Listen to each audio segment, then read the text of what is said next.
सीधे दिल्ली का रुख करते हैं, जहां पर विपक्ष के उपराष्ट्रपति उम्मीदवार और पूर्व न्यायाधीश सुदर्शन रेड्डी नामांकन दाखिल करने के लिए पहुंचे हुए हैं। आज नामांकन दाखिल करने की आखिरी तारीख है और इसी के चलते बी सुदर्शन रेड्डी, जो कि विपक्ष की तरफ से उपराष्ट्रपति के उम्मीदवार बनाए गए हैं, वो नामांकन दाखिल करने के लिए पहुंचे हुए हैं। और उपराष्ट्रपति पद के लिए चुनाव जो है वो 9 सितंबर को होगा। रेड्डी का मुकाबला एनडीए के उम्मीदवार सीपी राधाकृष्णन से है, जिन्होंने कल नामांकन दाखिल किया था। 69 साल के रेड्डी जो हैं 79 साल के जो रेड्डी हैं वो गुवाहाटी हाईकोर्ट के चीफ जस्टिस और गोवा के पहले लोकायुक्त भी रह चुके हैं। आंध्र प्रदेश के रहने वाले हैं। 2007 में सुप्रीम कोर्ट का जज उन्हें नियुक्त किया गया था। तो वहीं उपराष्ट्रपति चुनाव के लिए 9 सितंबर को वोटिंग होगी और उसी दिन काउंटिंग भी हो जाएगी। तो वहीं आज जो है वो आखिरी तारीख है, जैसा कि आपको बताया, नामांकन दाखिल करने की। 25 अगस्त तक उम्मीदवारी वापस भी ली जा सकती है। तो देखिए, फिलहाल ये सीधी तस्वीर हम आपको दिखा रहे हैं जहां एनडीए उम्मीदवार सीपी राधाकृष्णन ने कल नामांकन दाखिल किया था। वहीं आज विपक्षी उम्मीदवार retired justice B Sudarshan Reddy नामांकन पत्र दाखिल करने के लिए यहां पर पहुंचे हुए और इस मौके पर विपक्ष ने शक्ति प्रदर्शन की तैयारियां भी पूरी कर ली। तो फिलहाल ये लाइव तस्वीरें उपराष्ट्रपति चुनाव में विपक्षी दलों के उम्मीदवार हैं बी सुदर्शन रेड्डी, जिन्होंने अपना नामांकन दाखिल करने के लिए वो यहाँ पर पहुंचे हुए हैं। और इस मौके पर जैसे कि आप टीवी स्क्रीन पर भी देख रहे हैं, विपक्ष एकजुटता का प्रदर्शन कर रहा है। आपको बता दें कि कल एनडीए उम्मीदवार सीपी राधाकृष्णन ने अपना पर्चा भरा था।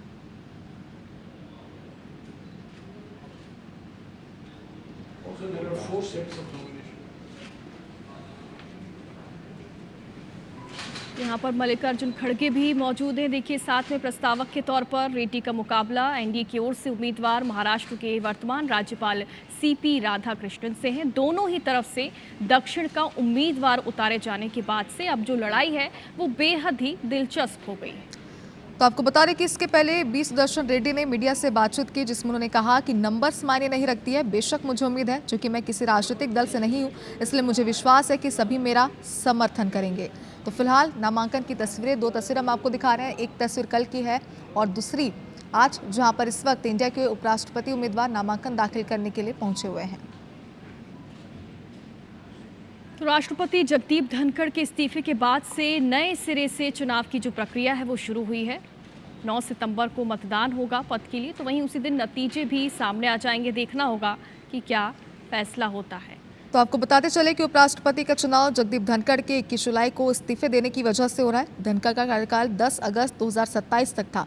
नामांकन से पहले यानी कि बुधवार को इंडिया अलायंस के नेताओं ने बी सुदर्शन रेड्डी के सम्मान में एक अभिनंदन समारोह भी आयोजित किया था और यह समारोह संसद भवन परिसर के सेंट्रल हॉल में हुई थी, जहां रेड्डी को सम्मानित किया गया। विपक्षी दलों ने उनकी दावेदारी को एक ऐतिहासिक और महत्वपूर्ण कदम करार दिया था। उसके पहले कांग्रेस के राष्ट्रीय अध्यक्ष मल्लिकार्जुन खड़गे ने भी सोशल मीडिया प्लेटफॉर्म एक्स पर एक पोस्ट शेयर करते हुए लिखा कि पूर्व जस्टिस बी सुदर्शन रेड्डी न्याय के प्रति अपनी अटूट प्रतिबद्धता के लिए प्रसिद्ध है। उन्होंने सामाजिक, आर्थिक और राजनीतिक समानता के लिए निडरता से काम किया, ऐसे ऐतिहासिक फैसले दिए जिन्होंने हमारे लोकतंत्र को मजबूत किया है। यह उपराष्ट्रपति चुनाव केवल एक पद के लिए नहीं, बल्कि हमारे राष्ट्र की आत्मा के लिए वैचारिक संघर्ष है। और लोकसभा में संख्या के गणित को अगर हम समझें तो लोकसभा में कुल सांसदों की जो संख्या है वो 542 है। एक सीट खाली है। एनडीए के 293 सांसद हैं, तो वहीं राज्यसभा में 245 सांसद। 5 सीट खाली है। एनडीए के पास 129 सांसद हैं। तो ये मानते हुए कि उपराष्ट्रपति के लिए नामांकित सदस्य भी एनडीए उम्मीदवार के पक्ष में ही मतदान करेंगे। इस तरह सत्तारूढ़ गठबंधन को कुल 422 सदस्यों का समर्थन प्राप्त है और बहुमत के लिए 391 सांसदों के समर्थन की जरूरत है। तो बता दें कि रेड्डी गुवाहाटी हाईकोर्ट के चीफ जस्टिस और गोवा के पहले लोकायुक्त भी रह चुके हैं। वे आंध्र प्रदेश के रहने वाले हैं। उन्हें 2007 में सुप्रीम कोर्ट का जज नियुक्त किया गया था।